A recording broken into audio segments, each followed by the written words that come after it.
Please welcome everybody, Jon Taylor. Jon is the owner of White Pine Recovery in Salt Lake City, Utah. He's a sex addiction expert. He is also an enmeshment expert, and he works with Dr. Ken Adams. He teaches a lot of online and in-person work groups, which I'm going to ask you to share about to get us rolling today. So go ahead, Jon. Why don't you share about those, and then we'll get rolling. We'll jump into the questions. Yeah, so we've really fleshed out what we're offering as far as workshops go for folks who are anywhere in the enmeshment spectrum. So in the past, like year and a half, we've added a workshop for couples who are ready to move forward out of the impacts of enmeshment into a relationship that's about the two of them. Our women's workshop has been going for 3 or 4 years, and we're getting more and more women each time, which is really exciting. There's some key differences between men enmeshed with their families and women enmeshed with their families, and we definitely incorporate those. It's not just the men's workshop for enmeshed women; it's a totally different thing. And we have a workshop for partners of enmeshed folks. It's been doing some really good things for the last few years. Some things of note this year that are coming up. We have our Zoom workshops that are, gosh, they're almost monthly now. So if you have any interest in looking into that, you can go to overcomingenmeshment.com and you can find the workshops in a calendar there. We're just putting the finishing touches on our plan for Dr. Adams and I are going to co-facilitate a mega mem workshop in person in Michigan at the end of August, I believe. Where normally we cap the group out at 8. I think we're going to have 12 guys there, and both Dr. Adams and I are going to be actively facilitating. So that's going to be exciting. I really like the live workshops, and the retreat center there, Columbier, is it's a really good experience. So for now, that's the big stuff we have coming up this year. I'm sure there will be more announcements in the following weeks. We're working on some other good stuff for enmeshment recovery this year. You're muted, Scott. Thank you. I will post some links into the chat feature for anybody who wants to access that stuff that Jon just mentioned. Before we jump into the questions left over from our last session, can you give us like the 2-minute overview of what enmeshment is? For people who are new or weren't here, they'll be up to speed a little bit. Yeah, so to get you a little bit up to speed, enmeshment describes there's a lot of different ways to look at it, but essentially what we look at it is it's a family system that requires or prioritizes loyalty above all else. That would be loyalty above individuality. That would be loyalty above feelings. That would be loyalty above truth. And so you can imagine, or maybe you live in the kind of problems that creates. It creates a big conflict in the person where the only avenue for love and closeness is agreement, shared perspective, serving the needs of one person instead of the needs of the whole family. So for enmeshed folks, ambivalence is a big thing that they deal with, the inability to commit in a relationship of their choosing. That happens because it's really, really difficult to break ties of loyalty with a family and pursue your own destiny. So in enmeshment recovery, we look at not just boundaries. It's not an intellectual thing. It's a sense of freeing yourself from those contractual demands of guilt and obligation, so that you are free to choose the life and choose the relationships that you want to, so that you can, this is the phrase I use in the workshops with the men, I want you to be able to say hell yes to everything, or to the things that you want to say yes to really give your whole heart and your whole energy to it. The folks that I've worked with on enmeshment recovery, the folks we have in the workshop, it really is a new day when they feel the freedom, the real estate open, the emotional real estate open inside of them to be able to say, this is what I want. This hell yes also comes with a no to these other things that I don't want, and that's just fine.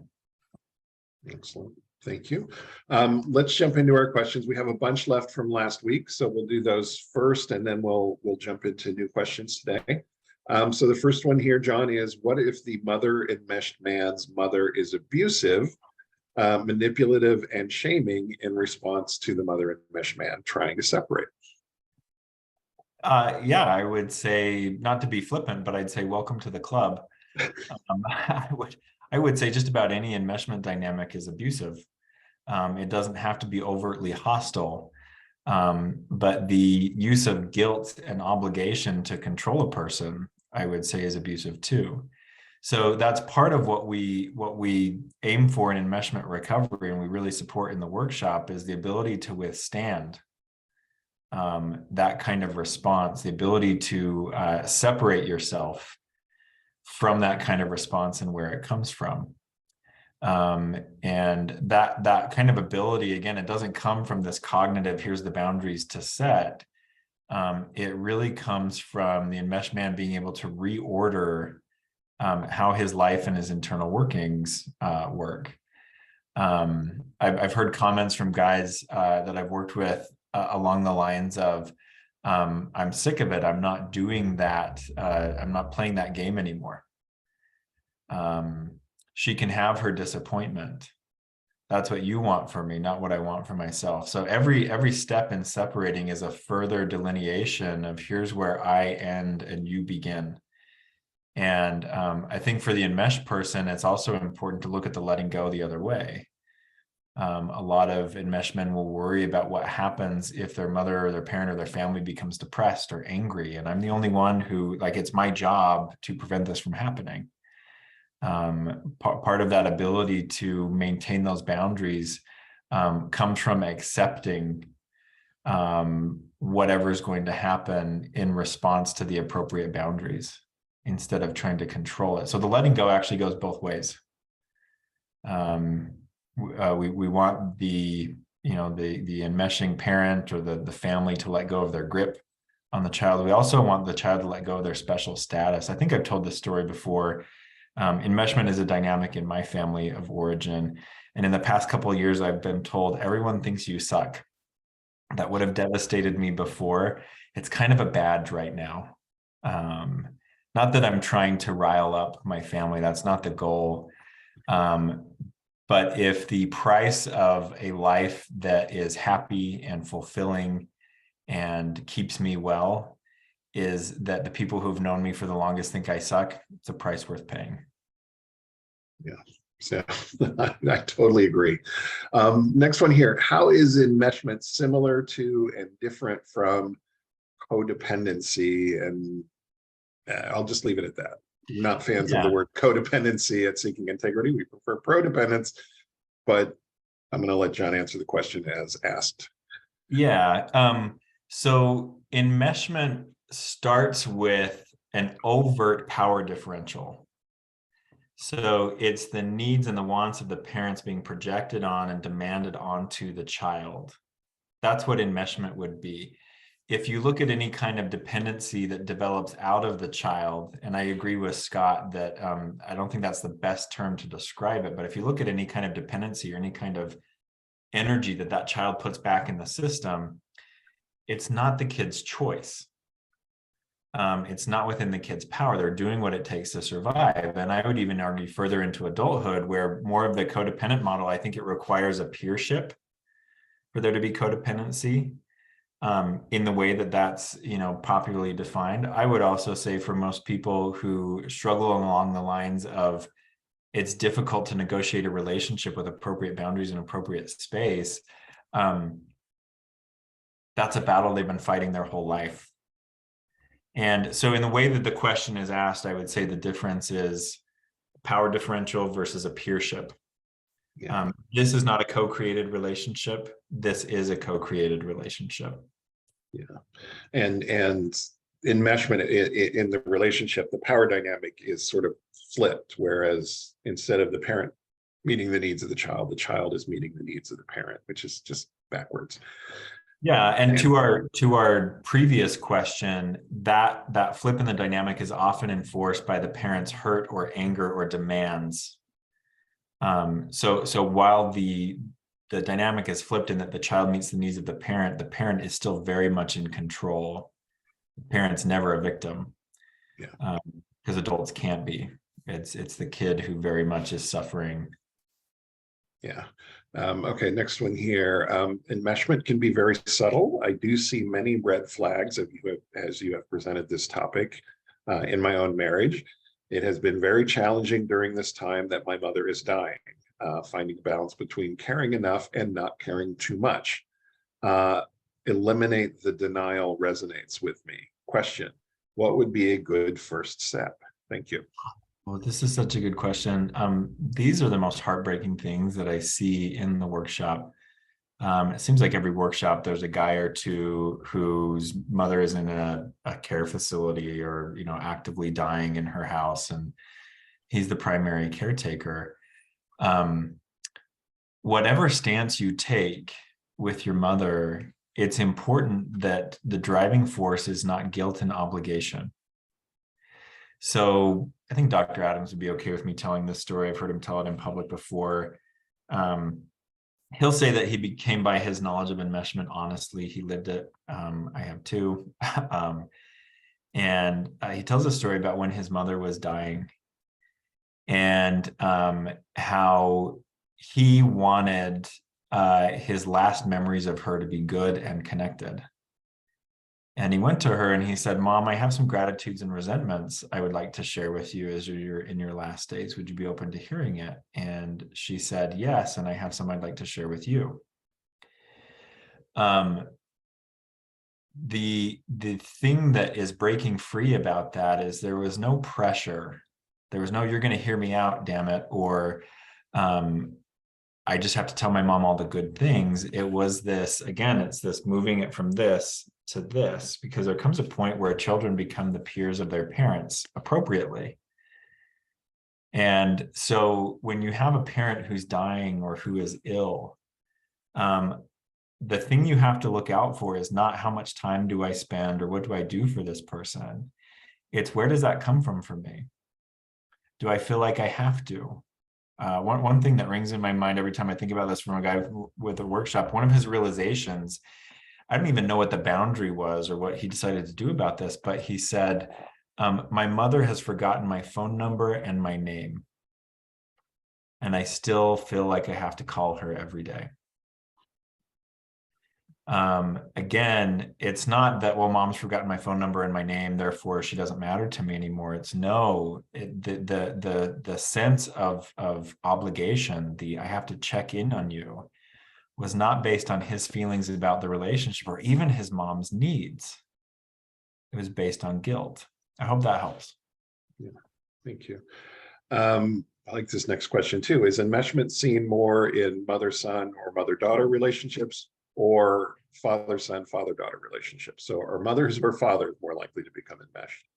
I don't know of any research on it. I also haven't looked. So I couldn't state authoritatively what's more common.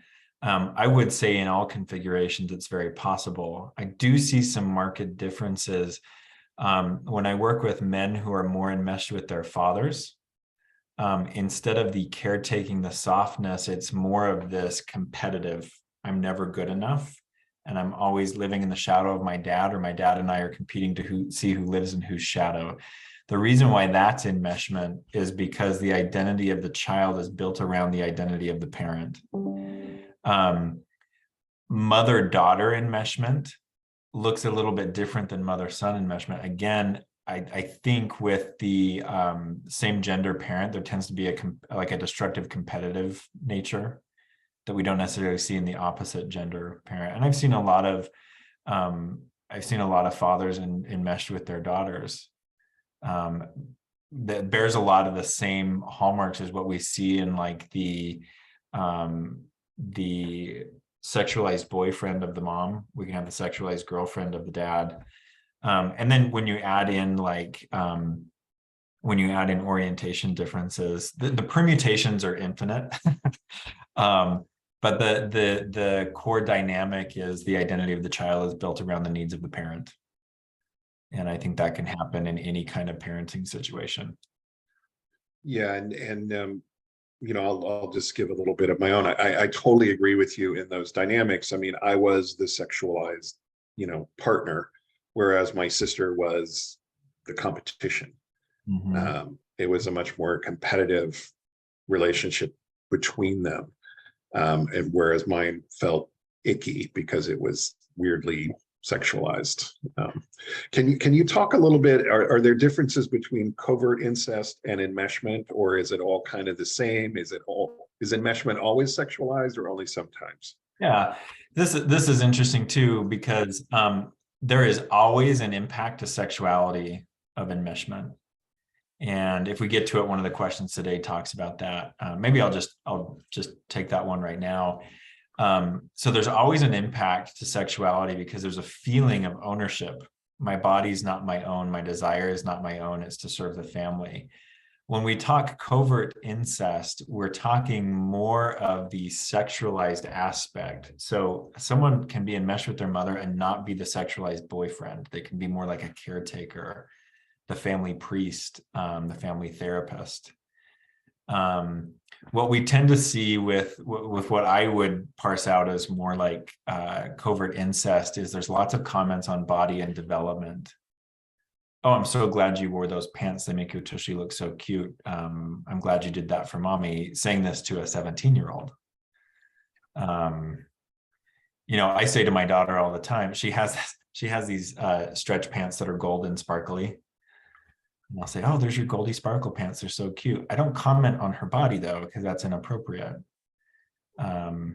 So it's the sexualized gaze, the sexualized attention from the mother that will take some of those common impacts on sexuality and it really amplifies them. I think to put it clinically, it messes with a person on a deeper level when there's the overt sexualization. And then you can get all the way into like overt incest, where there actually was abuse or there was inappropriateness or a complete lack of boundaries. I've seen all of them in the enmeshed guys that I work with.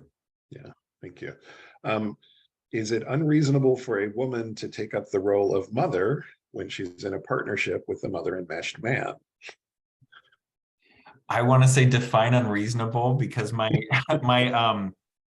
two instincts on this, just on the surface, yeah, because you don't get into a partnership to parent somebody unless that's your thing. If that's your thing and you agree on that ahead of time, God bless, and have a good time.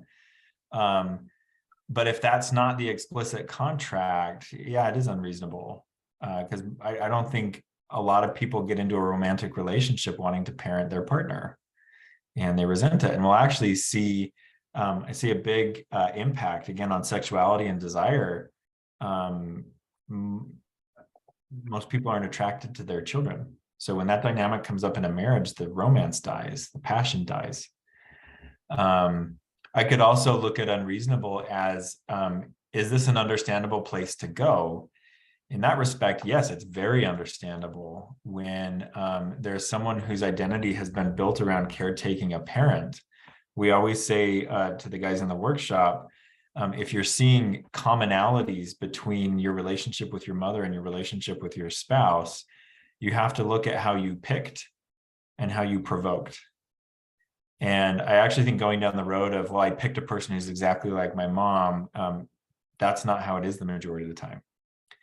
It's this provoking of the dynamic, this rage that lives in me, these unresolved parts of my relationship with my mother live in me. I have created them in my relationship with my partner. I've given her no other choice, or him no other choice, than to take up this role. So should you do it? No, don't become your spouse's parent unless that's what you guys explicitly agreed to and you both like it. Does it happen? Is it a natural place for the water to flow? Absolutely. Yeah. This next one here, I'm connecting with how there is so much control connected to enmeshment. Can you speak on a better way to have your needs met in relationships versus trying to control someone else to get what you need, which seems like an act of desperation? Yeah. I always think about it this way. there are certain needs that our relationships meet that it's really convenient that the relationship meets those needs, like someone to come home to, partnership in taking care of a house, partnership in earning money, raising kids together. But all of those things are not unique to a marriage. All of those things are not unique to a committed relationship. You can get them in a lot of different configurations. The things that are unique to a relationship are feelings like, you have my back no matter what. You go to great lengths to understand me, because at the end of the day, we don't want to leave each other feeling alone in the world. Those aren't things that you can necessarily go and pay somebody to do or create in any kind of relationship. The specialness of the committed relationship is hard to come by in other places. So control never gets us. So you could dictate to your partner, here's exactly what I want you to do and say, and you could be trying to go in the direction of meeting more of those emotional needs, not necessarily the practical needs, but the emotional needs of belonging, love, uniqueness, all of that. You could dictate to your partner exactly what to say or do, and you'll never trust it, because you know that they're just following orders. So while control can get a lot met on the surface, it will never meet your deeper attachment needs, because you'll never trust what comes out of control. And my clients who struggle with this, that's the presentation I give to them. You can keep going down this road. I just want you to note how insecure it's been this whole time, and you're really good at it. You're really good at controlling. You're really good at making people do what you want them to do. Have you ever trusted how they feel about you as a result? Because to get that feeling of belongingness, to get that feeling of you really get me, you want me, that only comes when there's the risk of vulnerability. That only comes when you let your partner have space and time and latitude to be themselves and to have that self support you. That's the magic of commitment. That's something that you can't pay somebody for. Next one here. Is it unhealthy for a single mother-enmeshed man to crave a girlfriend for emotional intimacy and sex? No, it sounds like a pretty basic human need. Whether you're enmeshed or not, we want companionship. I do think it's important for that single enmeshed man to get a really good handle on how his relationship with his mother has impacted him. Because, and then I see this in almost 100% of the time, these men that come to the workshops, they desperately want the intimacy and the connection, but they can't tolerate it because they fear being smothered and engulfed. So when that connection and the closeness starts to come, that's when they get squirrely. That's when they can't stay in bed. That's when they can't sustain the conversation. That's when they run to mom. So if that's really what you want, make it so that you can have that without any, you can pursue that without any guilt, and you can pursue that without putting roadblocks up in your way. Yeah. Are there specific boundaries that a single mother-enmeshed man should set before he starts dating or trying to date? Sure. I think if enmeshment is your issue and you're wanting to date, you really need to, because it works this way. If you're married and you're trying to work on your enmeshment, you have to work out your relationship with your mother independent from your partner and independent from the pressures of your relationship. And here's why: because if you don't, there will always be this part of you that is going to have room for doubt. No, this relationship is only this way because my spouse wants it. Or this relationship is only this way because my partner demands it. The long-term freedom comes from you deciding how that relationship needs to be, independent from anybody else's wants or desires, because you're the one who has to live in it. You're the one who has to sustain your part. So it can't come from dictates from your partner and work long-term. That may be a place to start, to get you started, but it has to transfer into, here's what I want and need. You have to have your own voice in there. And I'd say that's a really good boundary to have, is you're going to be in a precarious situation when you start dating or when you are dating if you don't independently have your relationship with your mother worked out or on the way to being worked out. Yeah. Okay, I love this next one. It's a two-parter, and I'm going to read it in a different order. Okay, so my partner is a mother-enmeshed man. He's the golden child. His mom calls him perfect. His dad was verbally abusive, angry, and explosive.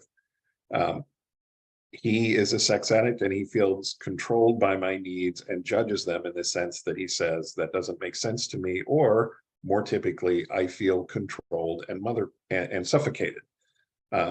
Since he's a mother-enmeshed man, so should I just leave him alone and let him be selfish, or should I push? Here's what you push. And this is general, not just for this situation specifically, because I don't really know anything about this situation, but you do push. And what you push is, hey, we're both here by election. Nobody's got a gun to their head. So when I tell you what I want and what I need, that's actually an invitation. And you can take me up on it or not. Just don't be surprised if you turn down my invitation again and again. Don't be surprised if I don't want to stick around. It doesn't feel good to get rejected, to have my party invitation rejected every single time. And you have to be ready to respond appropriately if the invitation is not picked up. You have to look at your willingness to call a spade and say, all right, well, it's not, there's not interest or ability. And it doesn't matter if it's interest or ability, because at the end of the day, in a committed relationship, you're there to provide for each other. You're there to produce. So you don't back off. You hold the line of, here's what it takes to be in a secure, functioning, intimate relationship. If you want to choose in, I would be thrilled. If you don't want to choose in, or can't, or won't, that's something both of us need to know. So don't rescind the invitation. You just have to be really conscious. And this isn't even just with enmeshment, I think in any relationship, to turn it into, again, an obligation. Or we're married because we have to be, or we're married for the kids. No, at any time you chose your way in, you can choose your way out. And that's actually where a ton of security comes from in relationships, is both parties recognizing that they don't have to remain, that they could decide to be done. It puts you both on notice, I think, in a really helpful way to remember our job is to make this good for each other, because nobody has to be here. Thank you. My sex addict husband was forced to look after his younger siblings while his mother, who worked nights, slept. He hated and resented that all his life. I now see that this is a huge part of our issues and his addiction. He does not believe he is enmeshed because he rebelled. How does he get out of denial? Yeah, I wouldn't necessarily call that and say that's exactly what's happened, because not all parentified children are enmeshed. Enmeshment, again, it's that sense of guilt and obligation. That's not to say that the impacts of being parentified when you're small are not big. They're really weighty. Enmeshment is not the threshold for, if you're enmeshed, you have a problem with what happened with your parents. Like an enmeshment journey, rebelling is just a first step in healing. That's, in enmeshment terms, that's what we would call differentiating or separating. That's what rebellion is. Emancipating is really becoming your own person. And that's not just, I am everything that mom and dad are not, or I parent the opposite of them. That's being able to have whatever kind of relationship with them you truly want, and still be your own person, and still be safe and healthy in that. And whether it's healing from any kind of abuse or parentification in childhood, or it's enmeshment, the journey's not over just because you have a boundary. Again, that's what rebellion is. It's the crude form of a boundary. That's not where the journey ends. There's a lot of internal work.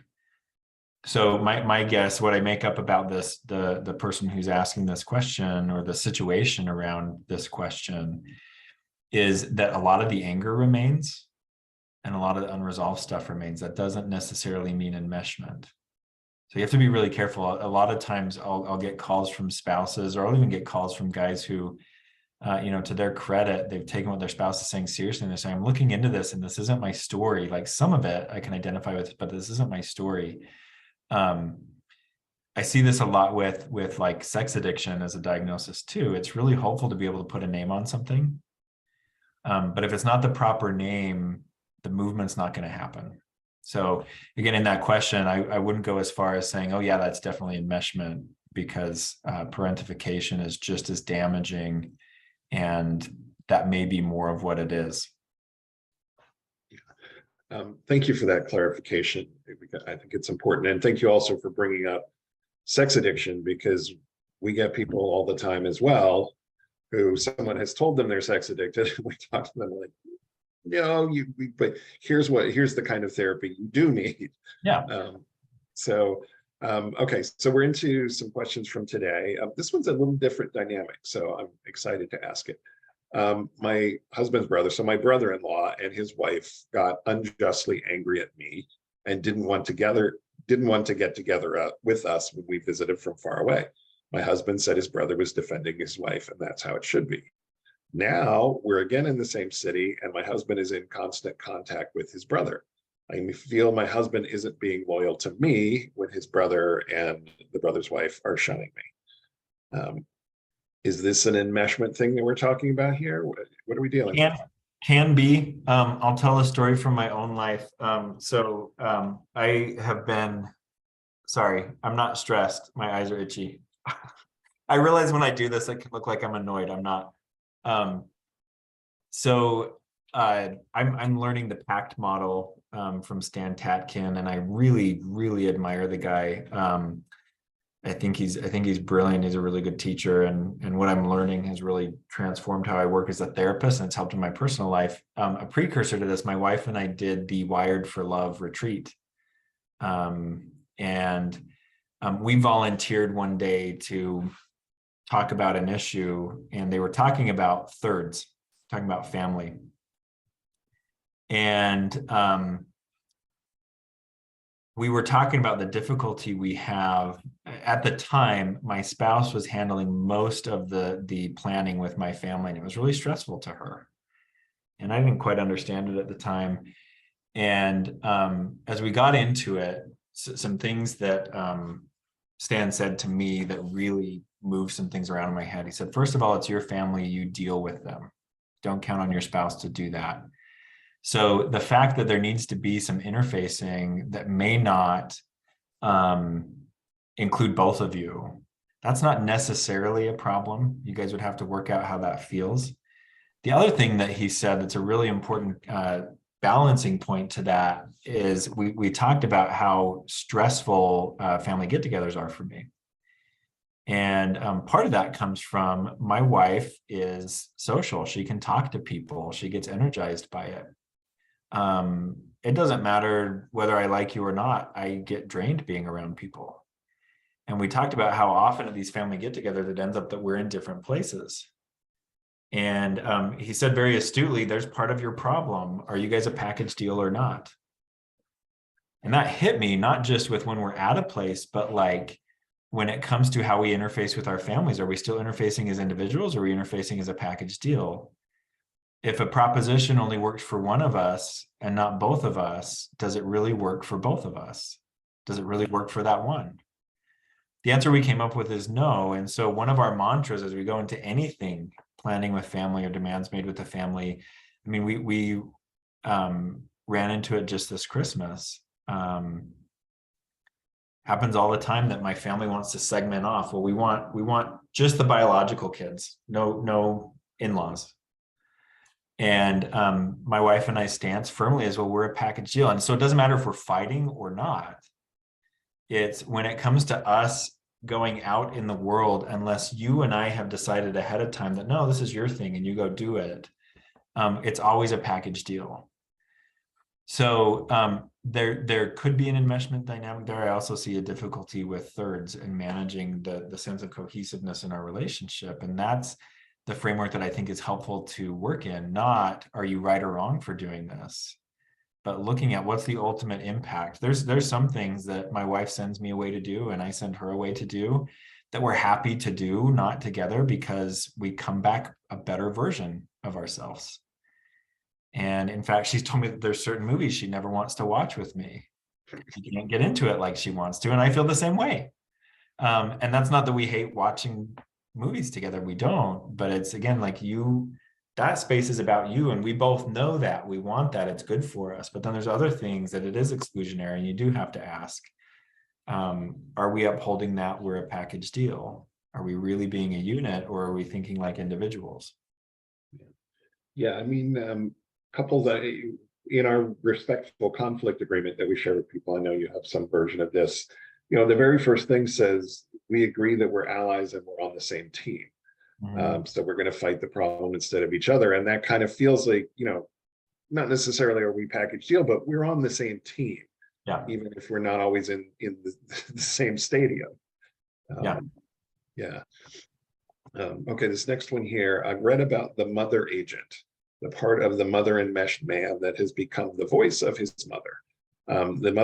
If the mother was a narcissist and the mother-enmeshed man had a powerful interject/critic, how can the mother-enmeshed man break the psychic possession?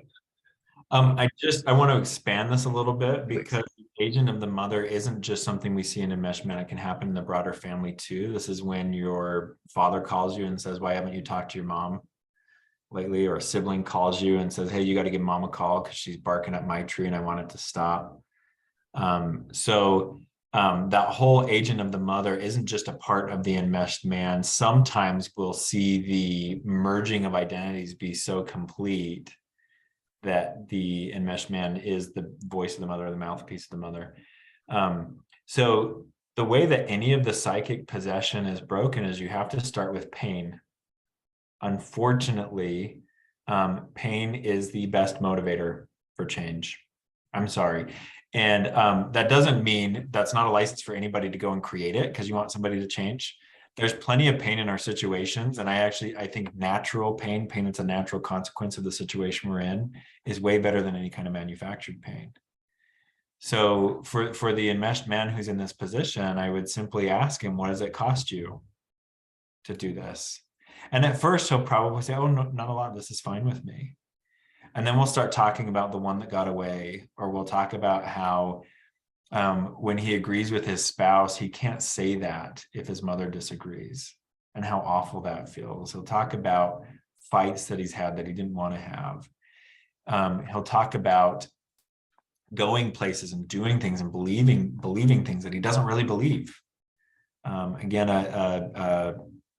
a quote from a man who did the workshop: I found myself living in a life that was built around me rather than one that I chose. So that pain and that loss is the beginning of breaking the psychic connection, because it's the beginning of our voice. Well, I actually don't feel good about this. Mom loves this. I actually feel stifled. So that's how we start breaking that possession. And we go from there. Pain is a good indicator of where to go next. Yeah. And the mother agent, is this again the child continuing to meet the needs of the parent instead of meeting his own needs? Okay, this is a great question. How can a single mother-enmeshed man resuscitate his suppressed sexuality? So can you talk a little bit about where the suppressed sexuality, how common it is, where it comes from, and then maybe how can it be overcome? I would say it's 100% of the time in enmeshment, although it may present different ways. We work with a lot of, like, probably 50-ish% of the guys who come to the workshops are sex addicts, maybe more than 50%. So it doesn't always mean like sexual anorexia or sexual aversion. Sometimes it can be hypersexuality or compulsive sexuality, compulsive sex. Let me jump in. Even with hypersexuality, there's this non-intimacy component. Okay.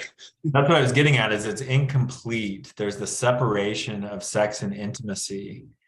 And that comes from the parents' trespass into that. It's biological in us to not, the revulsion to close relationship sex is almost universally abhorrent. Again, it's biologically the sense of we're too closely related to be in this pool together, is pretty biologically driven. So it's natural. And when the parent insists on crossing that boundary, one of the only ways that the kid can survive is to separate their sexuality from their intimacy. So 100% of the time, that's the kind of impact I see. That can manifest as like hypersexual in addiction and dry in the relationship. Or I can only be close to you when mom is gone. Or in the absence of commitment, we can have a wonderful sex life. As soon as we say I do, or as soon as there's commitment, it changes completely. I hear that all of the time. So when you're single, I think, and the place of this starts even when you are partnered or married. So much of the time I hear enmeshed men talk about, I either chose a partner or I look for partners that I know my mother would approve of. Because there's often this dynamic, those of you who are spouses of enmeshed men, you may have noticed it doesn't seem like mom likes you very much because you're the replacement. There's jealousy. Rather than what Dr. Adams talking about, the appropriate place of the parent is to take the loss. I'm no longer your attachment figure. I'm no longer the most important person in your life. You're now creating and sharing things with this person that you and I never will. And that's okay. It's supposed to be that way. I had my chance, or I've got mine. Now it's time for you to do that. There is a loss there. So the first step I would say for a single or a married person is start to notice what you like and allow that. Dr. Adams would give the preamble at our live workshops and the retreat center we do it at. There's usually different groups there. And sometimes the groups are made up of people of peer age. And he says, if this was a sex addiction workshop, we would tell you all to be cautious about where your eyes are going and feelings that come up. He says, any of you that see someone in another group and you feel some attraction, you feel some stirring, tell us about it. We want to celebrate with you. Not because that person will go and pursue and break any commitments, but that feeling of this is mine. And I like that. Or I feel a stirring there, or I feel attraction there. That's the first way to start to resuscitate, is learn how to listen to what your sexual template says, not what you think your mother would be okay with. Yeah, thank you. How can a mother-enmeshed man get free from the belief that he is supposed to provide everything for a woman, but not expect anything back? Oh, just look at that statement. It sucks. What a No. horrible proposition, right? Again, pain is the place to jump off. Like, how do you really feel about a life where you don't expect or get anything back from a partner?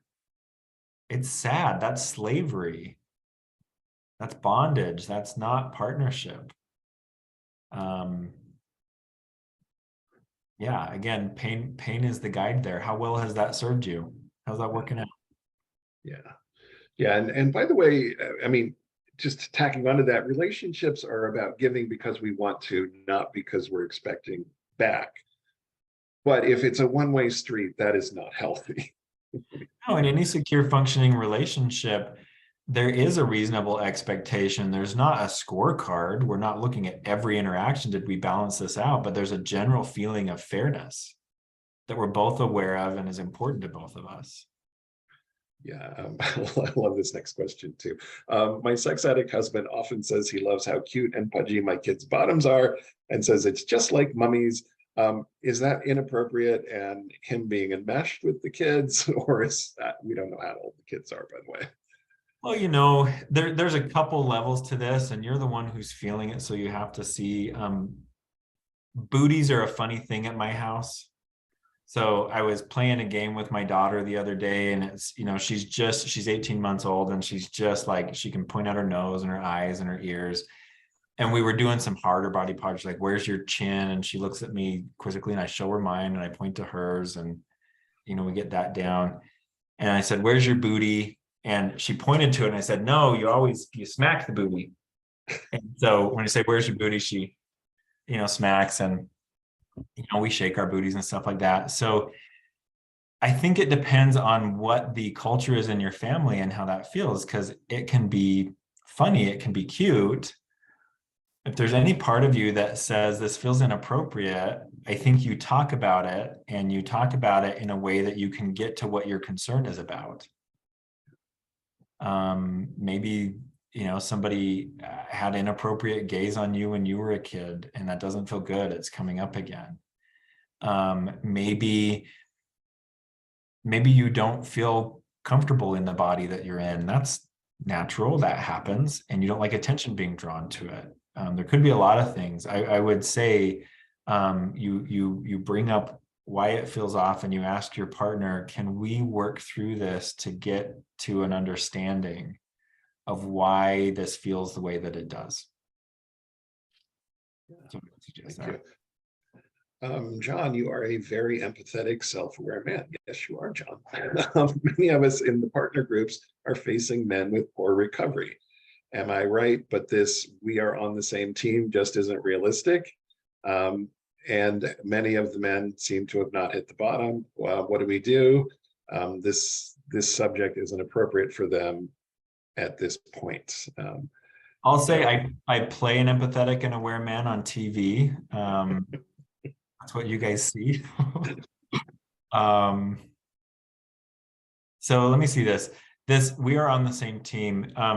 So yeah, to get into it, I see two phases of a coupleship recovery, and I actually think the idea of we're on the same team needs to be part of the pressure in the pressure cooker, because development doesn't happen without a need. It doesn't happen without pressure. So when I'm working with couples in phase one, where truth is not on the table, where the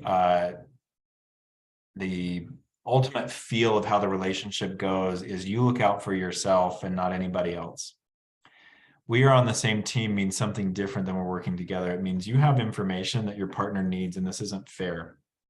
So if you're going to be on the same team, you have to give your partner the playbook, do a disclosure.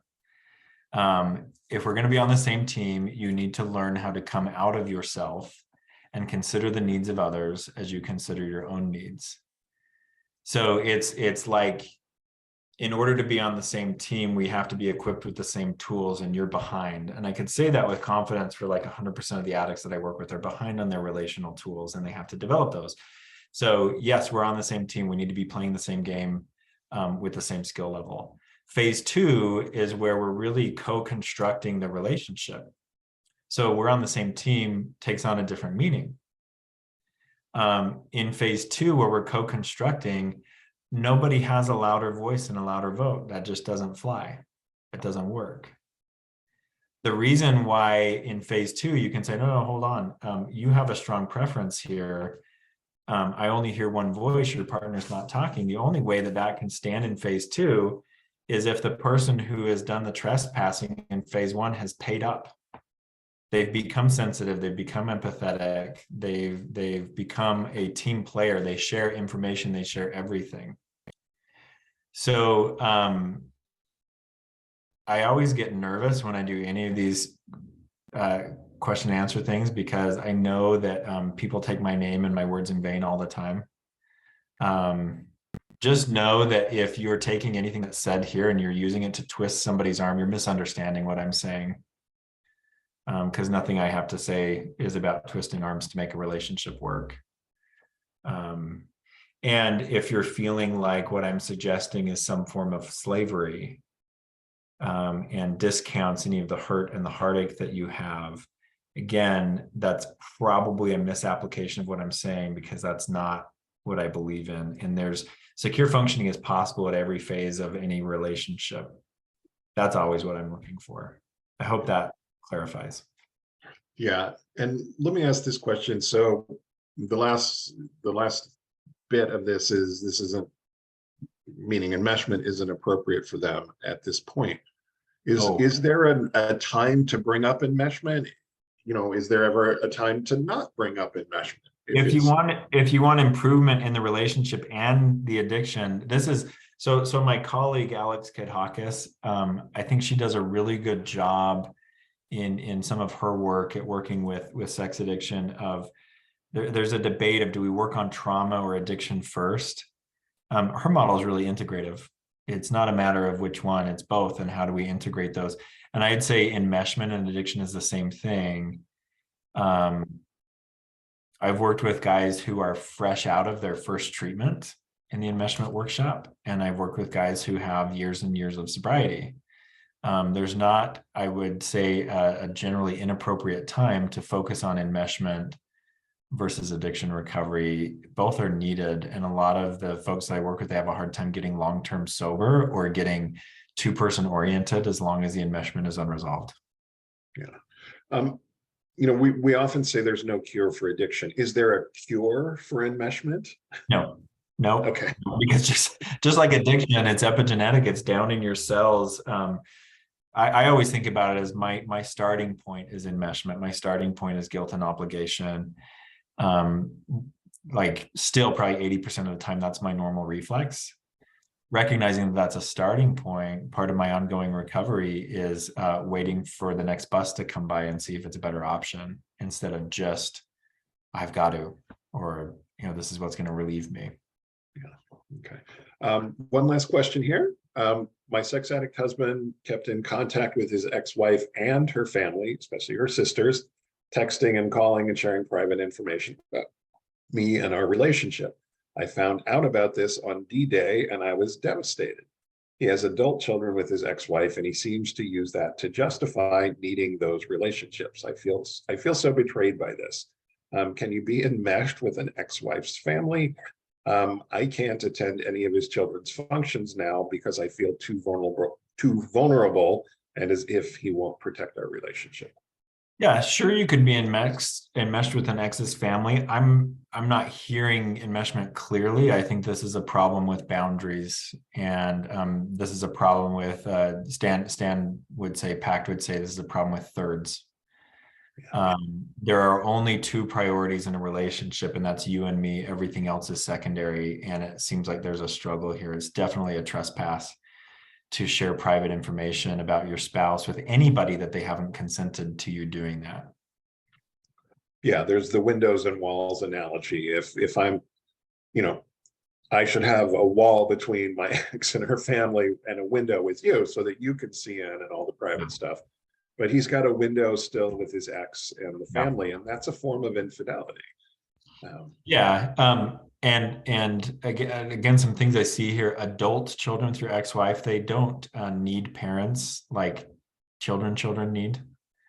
I would hope for any divorced couple with children, their goal would always be to be cordial and to work productively for the benefit of their children, but that does not require a partnership like this. You can do that with a babysitter, you can do that with a daycare, you can do that with a therapist.